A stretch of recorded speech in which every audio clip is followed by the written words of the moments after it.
ভাই বসেন বসেন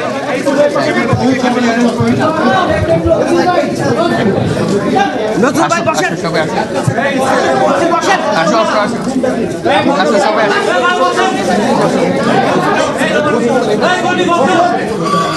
হ্যাঁ তার কাছে সামনে আসো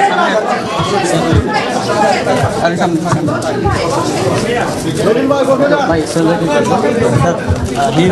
he's still injured ভাই ফুলটা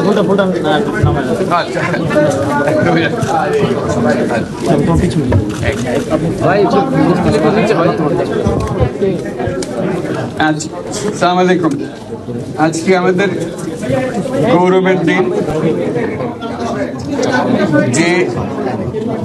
যে বিপ্লবের মাধ্যমে বাংলাদেশ আজকে নতুন বিজয় দিবস সৃষ্টি করলো, সেটাকে সামনে রেখে এবং আরো মজবুত করে আমাদেরকে সামনে এগিয়ে যেতে হবে। যারা এটা সম্ভব করেছে, যে তরুণ সমাজ, তাদের প্রতি আমি আবার সমস্ত প্রশংসা এবং কৃতজ্ঞতা জানাচ্ছি তাদেরকে। তারা আমার পাশে আছে। এরা এই দেশকে রক্ষা করেছে, এই দেশকে নতুনভাবে পুনর্জন্ম দিয়েছে এবং এই পুনর্জন্মে যে বাংলাদেশ পেলাম, সে বাংলাদেশ যেন অত্যন্ত দ্রুত গতিতে এগিয়ে চলতে পারে, সেটাই হলো আমাদের শপথ। সেটা আমরা রক্ষা করতে চাই, এগিয়ে যেতে চাই। আজকে আবু সাঈদের কথা মনে পড়ছে আমাদের, যে আবু সাঈদের ছবি বাংলাদেশের প্রতিটি মানুষের মনে গেঁথে আছে, এটা কেউ বলতে পারবে না। কি অবিশ্বাস্য একটা সাহসী যুবক, বন্দুকের সামনে দাঁড়িয়ে আছে এবং তারপরে থেকে কোনো যুবক, কোনো যুবতী আর হার মানে নাই, সামনে গিয়ে আছে এবং বলছি যত গুলি মারো, মারতে পারো, আমরা আছি। তো যার কারণে এটা সারা বাংলাদেশ জুড়ে এই আন্দোলন ছড়িয়ে গেছে এবং যার কারণে বাংলাদেশ এই দ্বিতীয়বার স্বাধীনতা অর্জন করলো। এই স্বাধীনতাটা আমাদেরকে রক্ষা করতেই হবে। শুধু রক্ষা করা নয়, এই স্বাধীনতার সুফল প্রতিটি মানুষের ঘরে পৌঁছাতে হবে, তা না হলে এই স্বাধীনতার কোনো দাম নেই। এই স্বাধীনতাটাকে পৌঁছানো হলে আমাদের শপথ, আমাদের প্রতিজ্ঞা যে আমাদেরকে এটা করতে হবে, ঘরে ঘরে পৌঁছাতে হবে। মানুষ যেন জানে যে বাংলাদেশ স্বাধীন হওয়ার অর্থ হলো তার নিজের পরিবর্তন, ব্যক্তির পরিবর্তন, সুযোগের পরিবর্তন, তার ছেলে মেয়ের ভবিষ্যতের পরিবর্তন। এটা যেন প্রত্যেকে বুঝে নেয় এবং আজকের তরুণ সমাজকে বোঝানো যে এই দেশ এটা তোমাদের হাতে, তোমরা এটাকে তোমাদের মনের মতো করে গড়ে তুলবে। তোমরা যেভাবে স্বাধীন করতে পেরেছ, তোমরা এটাকে তোমাদের মনের মতো করে গড়তেও পারবে এবং তোমাদের দেখে সারা দুনিয়া শিখবে কিভাবে একটা দেশ, একটা তরুণ সমাজ গ্রহণ করতে পারে এবং তাকে পাল্টে ফেলতে পারে। তাদেরকে আমি বারে বারে এমনি উপদেশ দিই যে পুরনোদের বাদ দাও, তাদের এই পুরনো চিন্তা দিয়ে এটার মুক্তি আমাদের হবে না করি, সারা দুনিয়ার মধ্যে এটা হবে না। এটা শুধু বাংলাদেশের কথা না, সারা দুনিয়াকে জুড়ে কথা বলছি। তোমাদের মধ্যে যে শক্তি আছে, যে ক্রিয়েটিভিটি আছে, সৃজনশীলতা আছে, সেই সৃজনশীলতাকেও কাজে লাগাতে হবে। এটা শুধু বই খাতাতে লেখার জিনিস না, এটাকে প্রকাশ করার জিনিস, স্থাপন করার জিনিস, সেটা মুখ করা।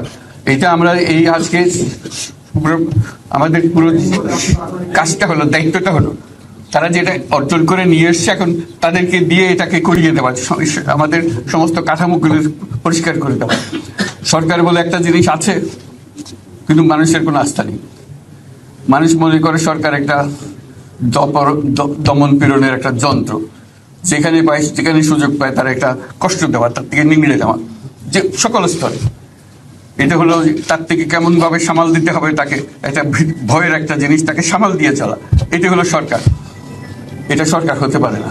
সরকারকে দেখে মানুষের বুক ফুলে উঠবে যে আমাকে সাহায্য করবে, আমাকে রক্ষা করবে, আমার সরকার আমার জন্য দাঁড়াবে। সরকার তার জন্য দাঁড়ায় না করে সময়। এই সরকার হবে সেই সরকার মানুষকে রক্ষা করবে, মানুষের আস্থাভাজন হবে। কেউ জোর করে তাকে বলার ভালো এটা না, সে নিজে নিজে বিশ্বাস করবে। সরকারি লোক দেখলে বলবে আমার লোক, আমাকে রক্ষা করার লোক। সেই আস্থাটা আমাদেরকে ফিরিয়ে আনতে হবে মানুষের মনে, তাহলে মানুষও যোগ দেবে এটাতে। মানুষ এখন পিছিয়ে থাকে যে কিসের মধ্যে আমাদেরকে ঢুকিয়ে দিচ্ছে। আমরা যেন জানতে পারি যে এইটা আমরা সবাই মিলে আমরা অগ্রসর হতে পারি। একটা বড়, সারা বাংলাদেশ একটা বড় পরিবার, এই পরিবার আমরা একসঙ্গে চলতে চাই এবং আমাদের মধ্যে দ্বিধা দ্বন্দ্ব যা কিছু থেকে সরিয়ে ফেলতে চাই। যারা বিপথে গেছে তাদেরকে পথে আনতে চাই, যাতে করে একসঙ্গে আমরা কাজ করতে পারি। এর মধ্যে আমরা শুনলাম, আসার পথে শুনে আসছি যে এখানে আইন শৃঙ্খলার ব্যাঘাত হচ্ছে, মানুষকে আক্রমণ করছে, ঘরবাড়ি জ্বালিয়ে দিচ্ছে, সম্পদ জ্বালিয়ে নষ্ট করছে, চুরি দিয়ে যাচ্ছে, অফিস আদালতে আক্রমণ করছে, সংখ্যালঘুদের উপর আক্রমণ করছে, হিন্দু, বৌদ্ধ, খ্রিস্টান, আহমদিয়া সবার উপর আক্রমণ করছে। এগুলো হলো ষড়যন্ত্রের অংশ, এগুলো আমাদের বিষয় না। আমাদের কাজ হলো এটাকে রক্ষা করা, সবাইকে রক্ষা করা, এটাকে প্রতিটি মানুষ আমাদের ভাই, আমাদের বোন, তাদেরকে রক্ষা করা এবং আমাদের একটা শৃঙ্খলা ফিরিয়ে আসা। বিশৃঙ্খলা, সহিংসতা এগুলো হলো অগ্রগতির বড় শত্রু। আমাদের যে যাত্রা শুরু হলো সেই যাত্রার শত্রু, কাজে এই শত্রুকে যাতে রোধ করা যায়, তাদেরকে বুঝিয়ে শুনিয়ে হোক, তাদেরকে আইন শৃঙ্খলার হাতে দিয়ে হোক, এটা বোঝাতে হবে। তাকে মেরে পেটে এটা ঠিক না, আইন শৃঙ্খলা নিজের হাতে ঠিক না। তাকে আমাদের আইন শৃঙ্খলা বাহিনী এমন হতে হবে, তাদের হাতে সুপর্দ করলে আমরা নিশ্চিন্ত থাকবে তার একটা বিহিত হবে। এমনগুলো আমরা হাতে দিয়ে দিলাম, যে 2 টাকা নিয়ে আবার ছেড়ে দিল, এটা যেন আবার না হয়।